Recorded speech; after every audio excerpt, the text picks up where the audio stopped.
The church was silent as Pastor Tond began to speak, his voice low and steady. "Let me tell you something I've never shared before," he said, looking out over the congregation. "I didn't want to be a pastor. I tried everything to avoid it." Some people shifted in their seats, surprised. Pastor Tond was known for his powerful sermons and humble nature, but not many knew his story. "When I was young, all I wanted was a successful career," he continued, smiling at the memory. "First, I tried my hand in business. I opened a restaurant with all my savings, poured my heart and soul into it. But just as I was getting close to breaking even, we had an issue with the landlord. He suddenly raised the rent, and before I could catch my breath, I was out of business." The congregation was drawn in. Pastor Tond paused, his face growing serious. "Then, I decided maybe I could be an engineer. I went back to school, studied hard, and got a job. I was good at it too, until the company went bankrupt. They owed me months of salary, and suddenly, I was left with nothing again." He sighed, the memories flooding back. "I felt cursed, to be honest. I kept asking God, why me?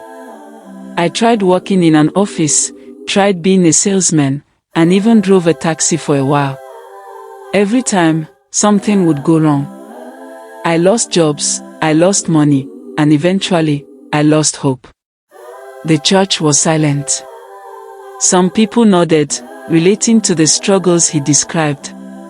"One night, I sat alone in my small, empty apartment. I had lost everything I'd worked for, and I had nowhere else to turn. In that moment, I heard a voice deep in my heart, saying, 'Tond, stop running. I have work for you.'" He paused, taking a deep breath.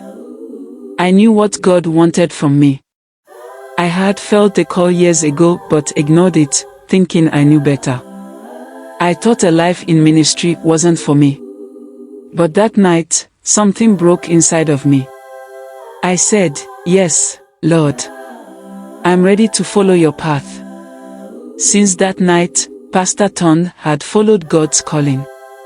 His church grew, people found peace and hope through his ministry, and he never once looked back.